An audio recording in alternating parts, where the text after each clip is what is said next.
Navi Mumbai network. Bharat माता की मंच पर उपस्थित भारतीय जनता पार्टी के हमारे यशस्वी नेता सम्माननीय देवेंद्र जी, इस कार्यक्रम के आयोजक हमारे स्थानीय आमदार श्री योगेश सागर जी, श्री प्रशांत ठाकुर जी, श्री महेश बाल्दी जी, सम्माननीय पूर्व खासदार श्री रामशेठ ठाकुर जी, आमदार रविशेठ पाटिल जी, जिलाध्यक्ष जी, पार्टी के प्रदेश पदाधिकारी श्री राज पुरोहित जी, संजय उपाध्याय जी, मंच पर उपस्थित पार्टी के सभी वरिष्ठ नेतागण, भाई और बहनों, रायगढ़ जिले में आकर सब लोग छत्रपति शिवाजी महाराज के हिंद स्वराज की प्रेरणा भी पाते हैं। और आज एक विशेष दिन भी है कि भारतीय जनता पार्टी जिनके विचारों पर चलती है, पंडित दीनदयाल उपाध्याय जी की आज जन्म जयंती का अवसर भी है। और इस अवसर पर आपके द्वारा जो आज सेवा समर्पण का कार्यक्रम किया गया है, ये इस बात को दर्शाता है कि 70 साल के भारत की लोकतांत्रिक राजनीति प्रणाली में प्रधानमंत्री नरेंद्र मोदी जी की अगर सबसे बड़ी देन है तो उन्होंने राजनीति को शासन से निकालकर सेवा के अवसर के रूप में बदल दिया। और ये इसलिए बदला है कि जिस दिन वो प्रधानमंत्री बने, उन्होंने सबसे पहले कहा कि मैं देश का प्रधानमंत्री नहीं, मैं प्रधान सेवक हूं। और उसी का परिणाम रहा कि 2014 से 2019 के बीच में जो भी योजनाएं उन्होंने अपने हाथ में ली, आज बहुत सारे लाभार्थियों का परिचय हुआ। किसी को प्रधानमंत्री आवास मिला है, किसी को उज्ज्वला योजना, किसी को किसान सम्मान निधि योजना पहुंची है, किसी के गांव में बिजली पहुंची है। आज से पहले जब एक लगातार देश में कांग्रेस का राज रहता था तो योजना पहुंचने में एक समय लगता था, लेकिन प्रधानमंत्री जी के शासनकाल में टारगेटेड डिलीवरी और लास्ट माइल डिलीवरी, ये दो बहुत बड़े अचीवमेंट प्रधानमंत्री नरेंद्र भाई मोदी ने अपने शासनकाल में हासिल किए। और उसका परिणाम हुआ कि 2019 में भारतीय जनता पार्टी को जनता के आशीर्वाद से 2014 से भी ज्यादा वोटों से और संसद में सीटों से भारतीय जनता पार्टी को सफलता मिली और आपका आशीर्वाद वापस से दोबारा शासन के लिए प्रधानमंत्री नरेंद्र मोदी जी को प्राप्त हुआ। और इस दूसरे शासनकाल में जो सबसे बड़ी चुनौती, जो केवल भारत में नहीं बल्कि पूरी दुनिया में हुई, वो कोविड की चुनौती थी। कोई और शासनकाल होता तो कोविड के समय में 125 करोड़ लोगों के अनुशासन को कायम रखना, लेकिन उससे भी बड़ी बात प्रधानमंत्री जी के नेतृत्व में हुई कि भारत दुनिया के उन चुनिंदा 5 देशों में शामिल हुआ जिन्होंने कोविड से लड़ने की वैक्सीन डेवलप करी और 75 करोड़ लोगों तक आज वैक्सीनेशन के लाभ को हम पहुंचा पा रहे हैं। पिछले साल इसी समय बिहार के विधानसभा चुनाव थे। माननीय देवेंद्र जी हमारे प्रभारी के नाते आए थे। पार्टी का घोषणा पत्र हमने लागू किया था। उस समय बिहार का चुनाव था और भारतीय जनता पार्टी ने अपने घोषणा पत्र में कहा था, देवेंद्र जी, निर्मला सीतारमण जी वहां पे थे, कि हम सबको फ्री वैक्सीनेशन करेंगे। पूरे देश भर में चर्चा का विषय बना, लेकिन आज बिहार नहीं, पूरे देश में जो वैक्सीनेशन है प्रधानमंत्री जी के नेतृत्व में हर गरीब तक, पूरे देशवासियों तक किया गया। ये राजनीति के उस संकल्प को दर्शाता है जहां पर राजनीति शासन के लिए नहीं, सेवा के लिए की जाती है। भारतीय जनता पार्टी ने 70 साल के शासनकाल में अपनी राजनीति को देश के हित में जब जरूरत पड़ी उस हिसाब से देश के हित में किया है। जब इमरजेंसी आई तो यही भारतीय जनता पार्टी थी जिसने अपना अस्तित्व जनसंघ के रूप में समाप्त करके देश को बचाने के लिए जनता पार्टी में अपने को समाहित किया। और उसके बाद 1980 में जो आज भारतीय जनता पार्टी देश में भारत की राजनीति की केंद्र में प्रमुख स्थान रख रही है, उस भारतीय जनता पार्टी का औपचारिक रूप से भी अगर जन्म होकर के ये कहा गया कि सूरज भी निकलेगा और कमल भी खिलेगा, वो अगर जगह कहीं थी तो महाराष्ट्र, मुंबई और इसी धरती से वो संकल्प निकला था जिसको आज हमने पूरा किया। और पिछले 5 सालों के शासनकाल में जब महाराष्ट्र में भारतीय जनता पार्टी के नेतृत्व में, देवेंद्र जी के नेतृत्व में सरकार चली थी, तो जितना किसानों के हित का काम, जितना गरीबों के हित का काम और जितना महाराष्ट्र के में उद्योगों के विकास का काम हुआ, वो महाराष्ट्र के राजनीतिक इतिहास में भी अभूतपूर्व रहा। और मैं ये विश्वास करता हूं कि भारतीय जनता पार्टी के कार्यकर्ता, अभी हमारे विधायक बाल्दी जी कह रहे थे कि महेश जी कह रहे थे कि अगली बार रायगढ़ में 7 के 7 विधायक आएंगे। रायगढ़ में नहीं, पूरे महाराष्ट्र की यह स्थिति हो गई है। लोगों को लगने लगा है कि भारतीय जनता पार्टी का शासन माने क्या हो। भारतीय जनता पार्टी के शासन का अर्थ है कि दीनदयाल जी के विचारों से प्रेरणा लेकर गरीब का कल्याण किया जाए। भारतीय जनता पार्टी के शासन का अर्थ है कि शासन में हम शासक नहीं, सेवा का संकल्प प्रधानमंत्री मोदी जी के नेतृत्व में किया जाए। और आज हमारी पार्टी के राष्ट्रीय अध्यक्ष जगत प्रकाश नड्डा जी के नेतृत्व में कोविड की इस महामारी में पार्टी ने पूरी तरीके से सेवा का काम किया है। और आज ये जो पूरे देश भर में प्रधानमंत्री जी के 17 सितंबर को जो जन्मदिन था और उसके बाद 7 अक्टूबर को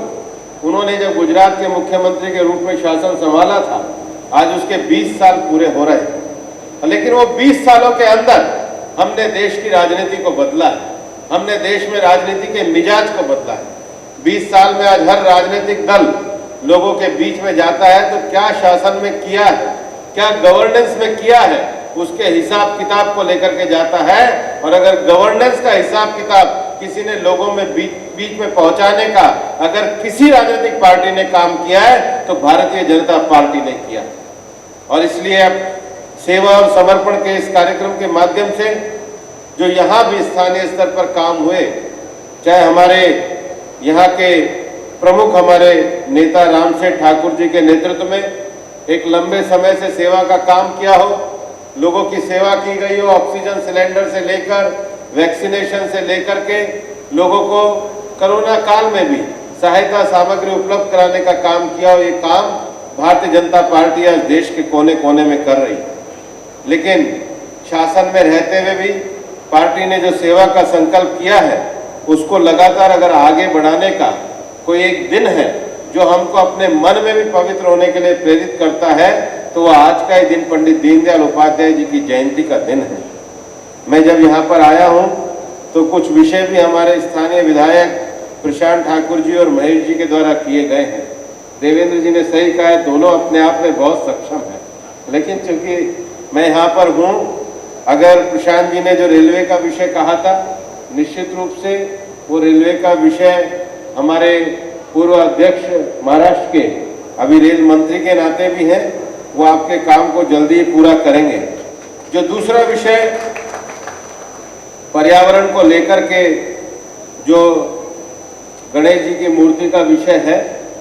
उसके बारे में मैं कहना चाहूँगा कि हमारे सीपीसीबी के द्वारा कुछ नॉर्म्स हैं। अगर आपको सेंट्रल सीपीसीबी से कोई बात है तो निश्चित रूप से महेश जी आप आइए,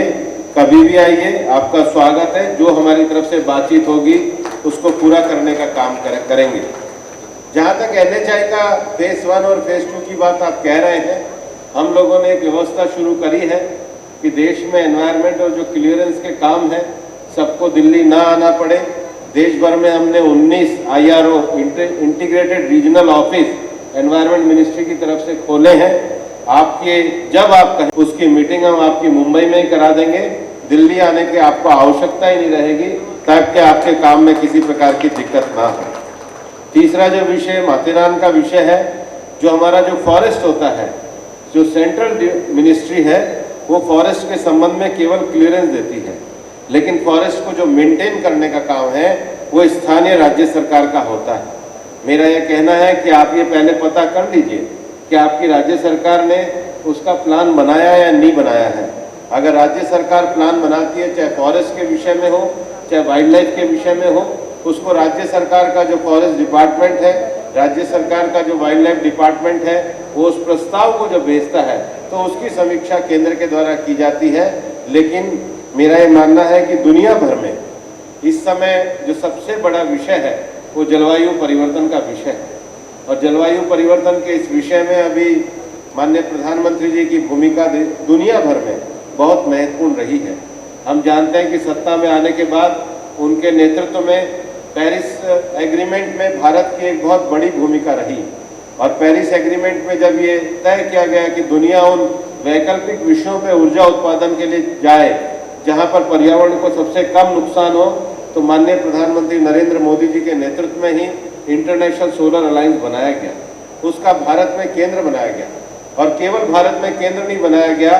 आज माननीय प्रधानमंत्री जी के नेतृत्व में जो इंटरनेशनल सोलर अलायंस की स्थापना हुई है, आज दुनिया के 91 देश उसके सदस्य बन गए हैं। अगर कोई ये पूछे कि प्रधानमंत्री जी के नेतृत्व में दुनिया में भारत में पर्यावरण के क्षेत्र में क्या बड़ा काम किया है, तो मैं ये कहना चाहूँगा कि 7 वर्षों के शासनकाल में जितनी ऊर्जा का उत्पादन हमारे देश में करते हैं, उसका 37% उत्पादन ये वैकल्पिक ऊर्जा से होता है। ये उपलब्धि हमने प्रधानमंत्री जी के नेतृत्व में हासिल करी है। आज देश में 165 गीगावाट का उत्पादन वैकल्पिक ऊर्जा से हो रहा है, और दुनिया में जब ये तय किया जा रहा है कि पर्यावरण की दृष्टि से दुनिया के देश क्या लक्ष्य हासिल करेंगे, तो माननीय प्रधानमंत्री जी के नेतृत्व में 450 गीगावाट के उत्पादन का लक्ष्य ये 2030 में रखा गया है, जो दुनिया के सभी देशों के लिए बड़ा अनुकरणीय है। हम अपने फॉरेस्ट को बचाने के लिए, हम अपने वन्य क्षेत्र को बचाने के लिए, हम अपने समुद्री तटों का जो सबसे बढ़िया स्थल है उसको बचाने में लगे हुए हैं। और इसलिए मैं कहना भी चाहूँगा कि आज भारत ये एकमात्र ऐसा देश है जिसके पास 51 टाइगर रिजर्व है, और मेरे को ये बताते हुए भी खुशी है कि प्रधानमंत्री जी के नेतृत्व में हमारे जो 51 टाइगर रिजर्व्स हैं, उनमें से 14 टाइगर रिजर्व्स को इंटरनेशनल एक्रीडिटेशन प्राप्त हुआ है। भारत एक ऐसा देश है जहाँ सबसे ज़्यादा हमारे वेटलैंड एरिया है। आज भारत की काफ़ी सारे अभी तुरंत हाल में 4 और झीलों को जो इंटरनेशनल रामसर कन्वेंशन है उसका टैग मिला है। आज भारत के जो बीचेस हैं, क्योंकि ये इलाका भी बीचेस के नज़दीक है, हमारे 2 और बीचेस को दुनिया का जो ब्लू टैग है वो भारत को उपलब्धि हासिल हुई है। हम देश में लगभग अपना 24% वन क्षेत्र को बचाने में, उसको संवर्धित करने में कामयाब हुए हैं। और इसलिए आज शहरों में जो सबसे बड़ा पर्यावरण का विषय, जो वायु प्रदूषण का विषय है, प्रधानमंत्री जी ने 15 अगस्त 2020 को देश के 100 शहरों को स्वच्छ वायु का क्षेत्र करने के लिए घोषित किया था। आज पूरे देश भर में 132 शहरों में ये जो वायु को, स्वच्छता को मापने के हम लोगों ने पैरामीटर बनाने के लिए यंत्र लगाए हैं, और प्रधानमंत्री जी के नेतृत्व में पूरी तरीके से हम सब लोगों के वातावरण में स्वस्थ वायु मिले, इसके लिए सरकार और हमारा मंत्रालय पूरी तरीके से प्रतिबद्ध है। और मेरा ये मानना है कि ये जो वातावरण की जो स्वच्छता है, पर्यावरण की जो शुद्धता है, और आने वाले समय के जो वैश्विक जलवायु के संकट हैं, इसको लेकर हम प्रधानमंत्री जी के नेतृत्व में लड़ रहे हैं। लेकिन उस संकट के साथ ही साथ देश के गरीब आदमी के कल्याण के लिए भी लड़ रहे हैं। मैं कहना चाहूँगा कि दीनदयाल जी के नेतृत्व में जो ये पार्टी आज देश की शासन और सत्ता में है, ये गरीब कल्याण से लेकर विश्व कल्याण तक प्रधानमंत्री जी के नेतृत्व में जो कार्य कर रही है, इसको आपका आशीर्वाद मिलता रहेगा। पार्टी के इन विचारों को जनता तक ले जाकर हम सतत सेवा और संकल्प के साथ आगे बढ़ते रहेंगे। इतना ही मैं निवेदन करना चाहूँगा।